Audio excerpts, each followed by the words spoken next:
Друзі, привіт! Часто бувають такі ситуації, коли необхідно видалити усі розриви сторінок у документі. Такі ситуації можуть виникати, коли ви скачали документи у PDF форматі, розпізнали його, конвертували у формат Word. При цьому всьому у вас є розриви сторінок, які неможливо видалити вручну.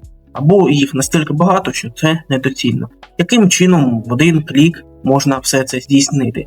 Для цього слід перейти на команду замінити, тобто Ctrl-H, обираємо замінити, тобто замінити кришечку M, я не знаю, як це верхній, і замінити, наприклад, на пробіл.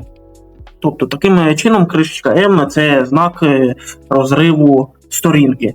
Після цього натискаємо замінити. Замінити все, і бачимо, всі розриви видалено. Отже, все дуже просто. Ще раз наголошую, алгоритм полягає в наступному.